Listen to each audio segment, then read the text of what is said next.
Coming up on Hashtag That. We're back with the latest Hollywood news updates. We have a music review, Bachelor season finale drama, and news on the Oscar nominations coming up. All that and more. From Hamden to Hollywood, we're your source for Quinnipiac entertainment news.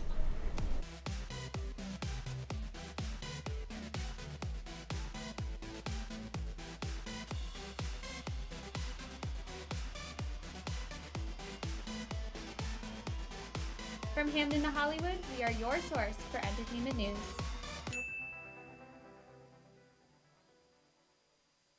Welcome back to Hashtag That. I'm Isabella Foley. And I'm Audrey SCAFATI. Let's dive into some new Hollywood scoop. This past Thursday, the long-awaited Justice League Snyder Cut was released on HBO Max. DC fans everywhere were looking forward to the release of the film due to the disappointment of the first Justice League movie that was released in 2017.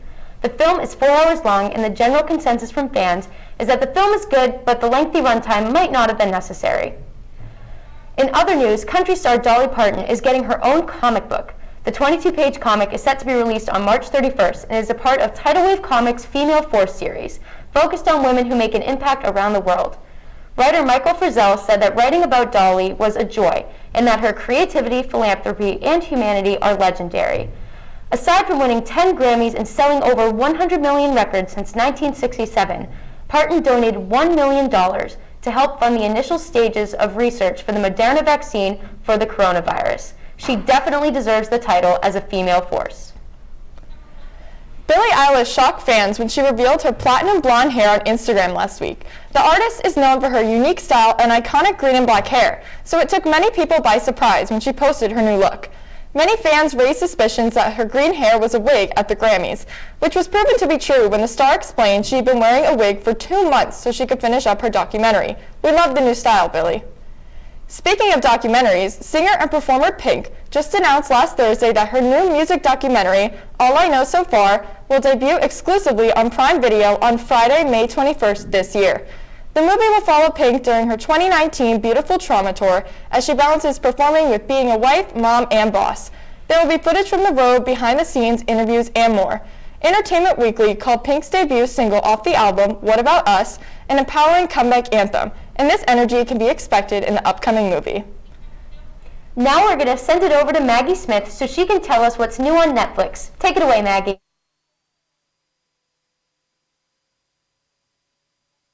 Hey, hashtag, I'm Maggie. Netflix has been releasing a ton of new Netflix original series and movies. 2 that I really want to talk about are Ginny and Georgia and Behind Her Eyes. Let's get right into it. Ginny and Georgia is a new Netflix 10-episode series that I absolutely loved. I watched it from start to finish, probably in about a few days. It is hilarious, so realistic. There are times when it's cringy, but if you can work past that, it's such a great watch. A lot of people have compared it to the show Gilmore Girls because the relationship between Ginny and Georgia is very similar to Lorelai and Rory. Georgia had Ginny when she was very young, so at times the relationship can seem very friendly and fun, but there are also times in it where Georgia needs to be the mother. Antonia Gentry and Brienne Howie play the 2 leading women in this show, and they are incredible. You can see the bond between Ginny and Georgia in this show, and they really just left everything on the stage behind the camera. Moving on to Behind Her Eyes, this show is so captivating from the first episode all the way through the end. This is another show where I just watched it right from the beginning to the end in about a few days. Behind Her Eyes is a psychological thriller. At the core of it, the show starts off focusing on a single mother who is a secretary in a psychologist's office. And she's going out to a bar, and she meets this guy, and they kind of hit it off, but then he pulls away at the very end. And she finds out this is now the new psychologist that she's going to be the secretary for, so it's pretty awkward. And their relationship kind of grows, and she finds out all of these secrets about him. He does have a wife, and as these secrets kind of come to light, there's just so much really to unpack. I would recommend both Ginny and Georgia and Behind Her Eyes for anyone who has not watched them yet. Make sure to check them out and you will be fully captivated, I promise.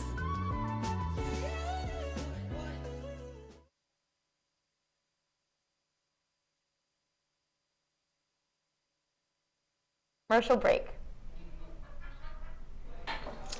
What do you think you're doing, Kevin? Was just gonna drive home. There are several warning signs present that you shouldn't be driving. Like hearing voices? Like your text-to-emoji ratio? Oh man, the selfies. Selfie nailed it. We all have warning signs that let us know that we're probably not okay to drive. Mine is pretending to be your subconscious. Greg, come on man, let's put a ride home.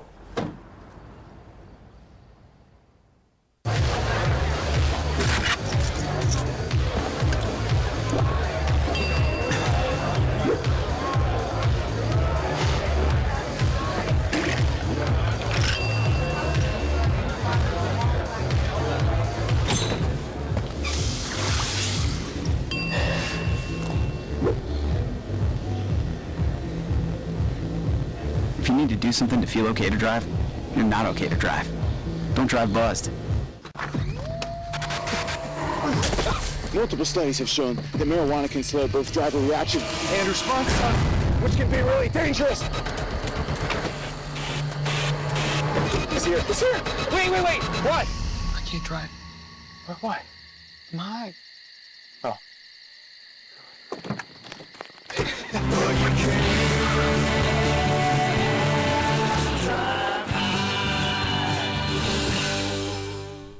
We're back and we have an awesome music review from Music Beat reporter Hannah MIRSKY. What do you have for us, Hannah?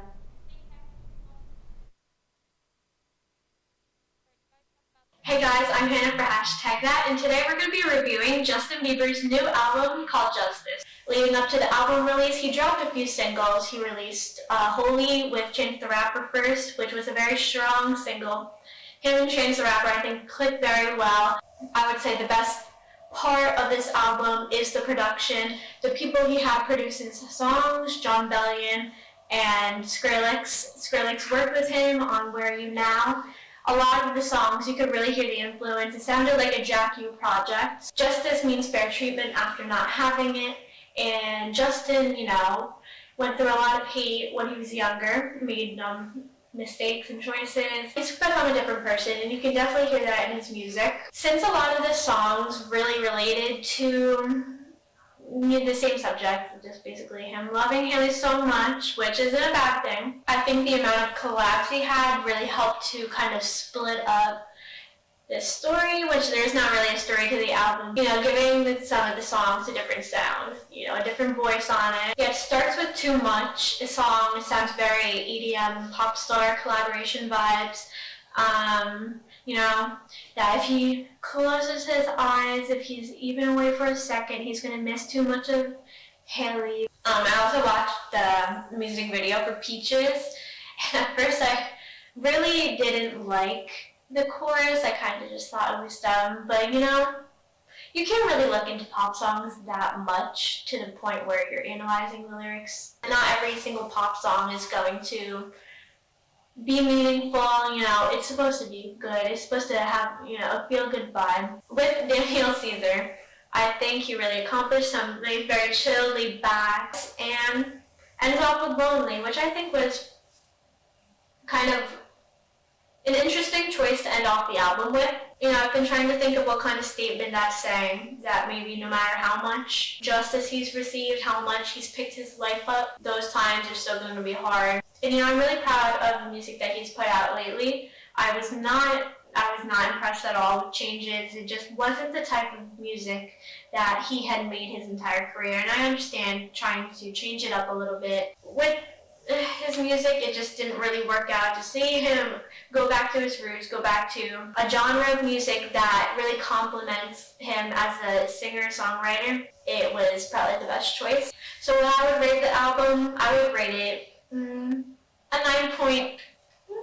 9 out of 10, because there wasn't much depth to the album, but I don't think we needed to expect that much from it. He talked about justice, didn't talk that much about it, but I thought it was a really good, strong album from him. And that's all I have for this week. I'm Hannah MIRSKY for #that. Thanks, Hannah. Now we have Gabby giving us the trending topics for this week. Take it away, Gabby. Hey, #Gabby Brailovsky here to give you this week's trending topics. YouTuber controversy seems to be taking over entertainment news more and more each week, and this one is no different. Many brands have begun cutting ties with YouTube star David Dobrik following an article released through Business Insider where a woman claimed she did not give consent after having a sexual encounter with one of Dobrik's friends. The woman expressed that she was too intoxicated to give her consent and was shocked to find her situation become a vlog idea for Dobrik later on. Fans were appalled at Dobrik's apology video about the matter, stating on Twitter that it seemed extremely insincere. Many members of Dobrik's vlog squad have not yet addressed the situation, and we will just have to wait and see how the rest of this plays out. In other news, wedding bells are now ringing for Bella Thorne. This past Saturday, Italian singer Benjamin Mascalo took to Instagram to announce his engagement to the 23-year-old actress. In his post, he wrote, quote, "She said yes," end quote. Thorne also took to her Instagram to show off her beautiful pear-shaped engagement ring. Mascalo also shared with fans that the pair is going to be celebrating their wedding in both Italy and America. We are so happy for these two. Last but most definitely not least, Kylie Jenner is in quite the hot seat after this weekend. Jenner is facing some major backlash after taking to her Instagram to share a GoFundMe page for her makeup artist Samuel Rada's medical expenses after an accident. Seems like a nice thing to do, right? Well, fans were pretty blown away that Jenner only donated $5,000 out of the total $60,000 needed when she is in fact a billionaire. Many took to Twitter to talk about their disbeliefs, with one fan even writing, quote, "Kylie Jenner bought her toddler a $15,000 handbag but is asking her fans for money," end quote. After Forbes magazine released that Jenner's current net worth is over $900 million, fans believe she should be helping her longtime makeup artist way more. That's all I have for today. Back to you guys. Thanks for the news, Gabby. It has been a long season of Batch Breakdown, and we are now heading into our final recap. What's the final tea, Caroline? Hey hashtag, I'm Caroline Torpey, and I'm back this week for the final Bachelor Breakdown. So during this week's final episode, there was a lot of chaos and drama, and even Matt James was surprised by the result of this whole entire season. Matt spoke to his mom and his brother John about the whole entire season and what he thought of the two ladies left. So his mom had some really good advice for him, and his brother was so supportive, and he said that he was so happy to see Matt so happy. Matt's mom, though, shared that she was a little worried that Matt was rushing into things and that he was just rushing into the engagement overall. She didn't want him to make the same mistake that she made with Matt's father, because they had a rush engagement and marriage, and things didn't work out so well for them. So Matt introduced Michelle to his family, and things were going so well. Michelle expressed how much she loved Matt and how she loved how he's a world changer, and as she gushed over him, Matt's mom actually began to tear up and was so taken aback and so happy for Matt. And she said she can envision Michelle and the family if the things work out between the two of them, and she loved how sweet and kind Michelle was. So Michelle also spoke to John about Matt, and John was a little bit more serious. He actually asked Michelle what her previous relationships were like, and if they ended and how they ended, and also if she had ever been in love before. Rachel actually was introduced to Matt's family as well, and things were going super good. Matt's mom said that she really liked how Rachel seemed to be so happy around Matt, and she really was just her true, authentic self, and it was really clear.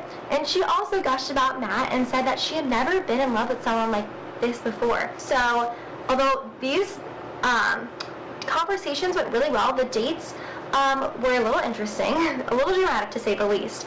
So first, Michelle and Matt had a date, and it was going well initially, and Michelle said she was so secure in the relationship and she really saw them together, but this freaked out Matt a little bit, especially after Matt's mom said that she didn't want him rushing into things. At one point, Matt actually said he wasn't sure if he was even ready for an engagement because he didn't want to make the same mistake that his parents did, and Chris Harrison was like, whoa, that's a big deal. You have to know what you want. But Matt was saying he was going to stay open-minded and whatever, so during this date, it was really obvious that he's a little hesitant because he definitely was intimidated by how much Michelle was taking this relationship so seriously, and Matt realized he didn't have the same feelings, at least to that degree. And ultimately, Michelle left, was heartbroken, but even after she initially left, Matt went into instant shock, was instantly slightly regretting what he did. He even realized he didn't even love Michelle, and that was a big deal. So Rachel was really upset. She's like, why is my date canceled? She's already been so emotional this whole season that this was just a cherry on top. Rachel met at Lake, and Rachel was like, I'm really upset that you didn't express your emotions to me, and Matt was saying he's really sorry, but he wants to spend the rest of life with her, and he was so in love with her, whatever. They seem like they're going to work out, right? Well, although they're not engaged.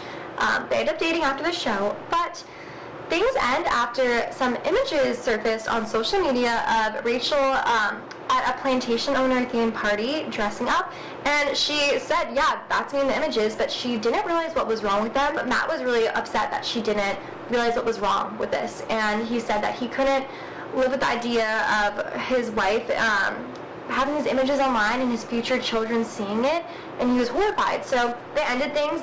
Things are actually looking up for Michelle. She's going to be one of the bachelorettes for next year, and I said one of the bachelorettes because Katie is also going to be one of the bachelorettes for next year. Although Matt's journey didn't really go as planned, I feel like this whole entire season taught people a lot, not just about like love and self-worth, but also just about like social issues that are going on in the world today and how they're still prevalent and people are still misinformed. So I think this was a really educational season. So I'll see you guys around, and stick around for next week's hashtag episode. Bye! Well, that was quite the finale for both The Bachelor and Bachelor Breakdown. Thanks for all of your reporting, Caroline. Now don't go anywhere. We will be right back after this commercial break.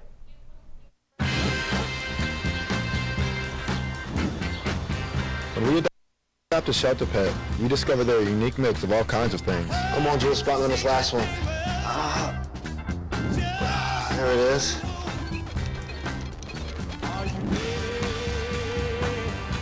Keep going with it. Leo. They're a little bit of a lot of things, but they're all pure love.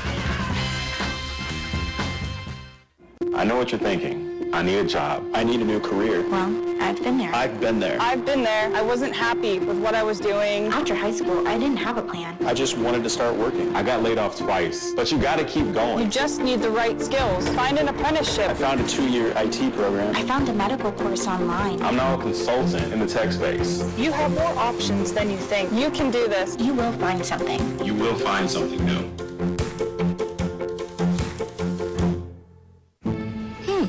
Maybe you can make retirement happen. After all, you made home ownership happen. Homeschooling yourself on loans, beefing up your credit score. So I'm pre-approved. You were like, yes! Sorry. Color coding listings, ticking boxes, and flushing every toilet in a 20-mile radius. Home sweet home. You aced house hunting. Now get the tips you need to get on track at aceyourretirement.org.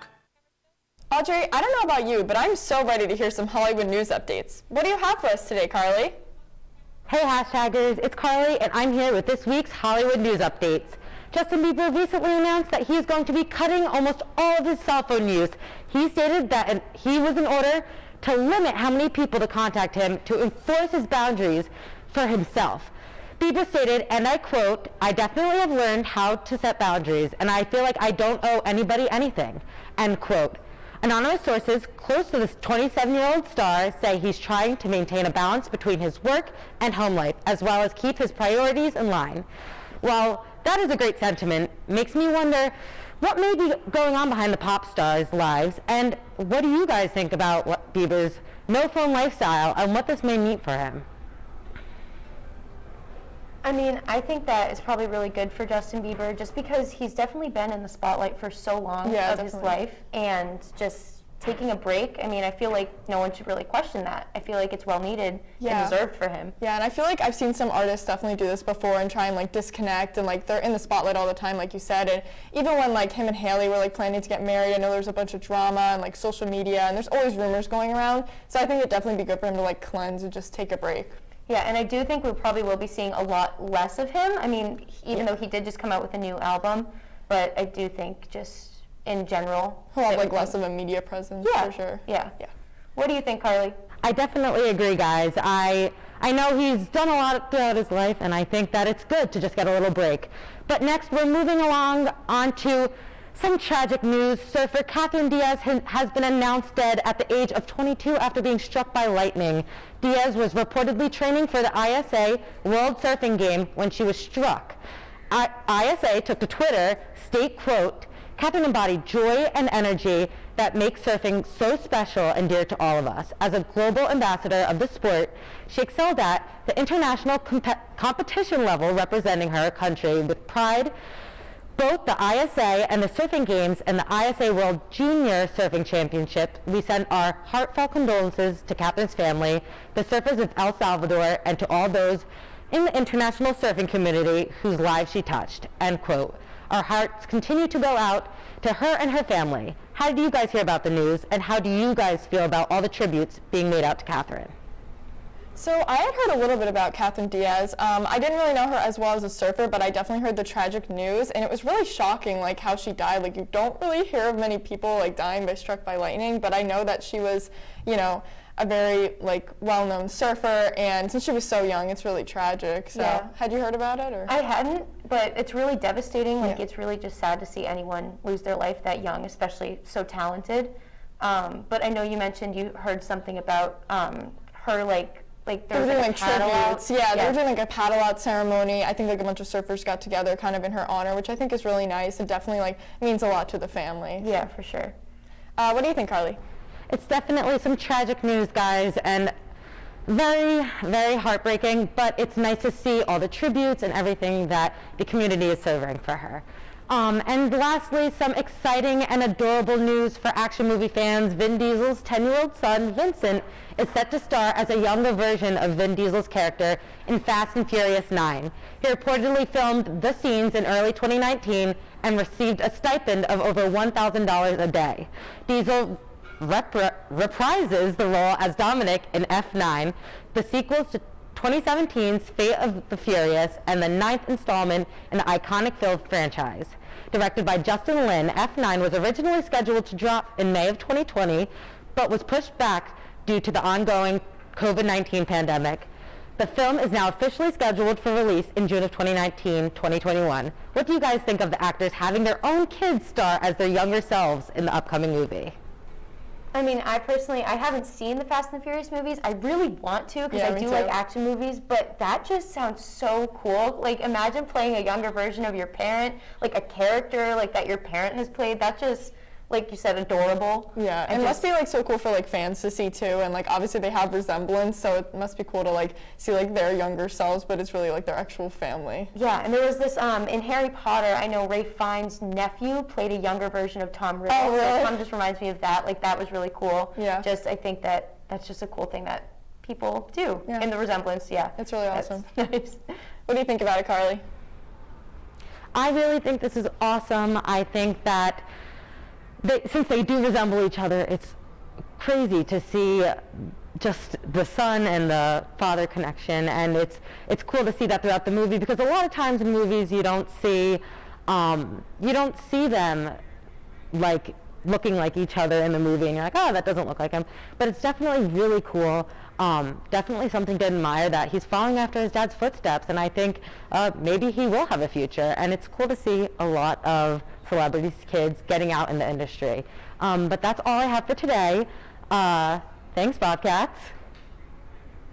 Thanks, Carly. There was definitely a lot going on in Hollywood this past week. When we come back, be ready for Willy TEARE's thoughts on the Oscars. Stay tuned.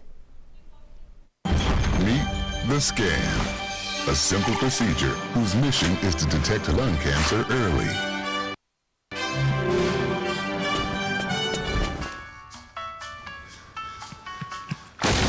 I'm here to save you!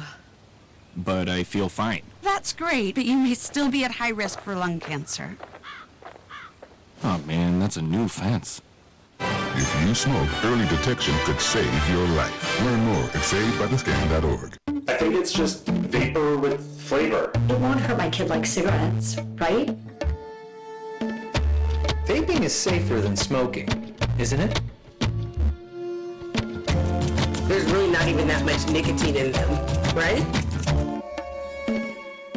My kid? My kid knows it's dangerous. Get your head out of the cloud. Today, nearly 8,000 kids will start vaping, maybe even yours. Learn about the dangers at talkaboutvaping.org. I don't think that many kids in my son's school even do it. He makes fun of his friend who vapes. He would never try it. She's in the song. She's on the honor roll. She's just on the tape. No way. No way. No way, my kid would never vape. Get your head out of the cloud. Today, nearly 8,000 kids will start vaping. Maybe even yours. Learn about the dangers at talkaboutvaping.org. Thanks for sticking with us. Now on to Willy TEARE with his thoughts on the Oscar nominations. I'm really excited to hear about the nominees for this year. What do you have for us, Willy?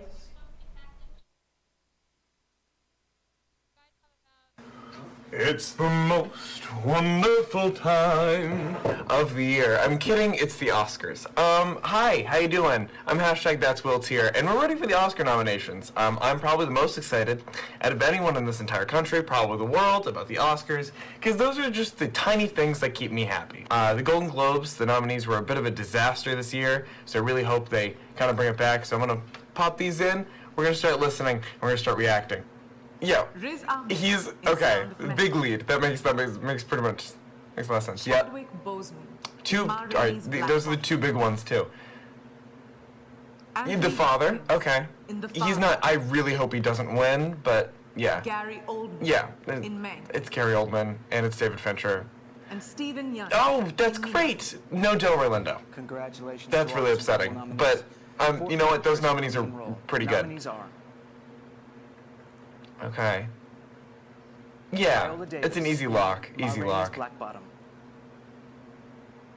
Andra Day and the United Okay, States I do want to see a little Pieces of a Woman. Yes. Oh, that's great. Oh, that's okay. Yeah, these are all like making sense. This is great. And Carey Mulligan in Promising. I love to see it. Love to see it. Okay, that's a really good. I'm digging that. That's pretty good. Father, Judas and the Black Messiah, Mank, Minari, Nomadland, Promising Young Woman, Sound of Metal, and The Trial of Chicago 7.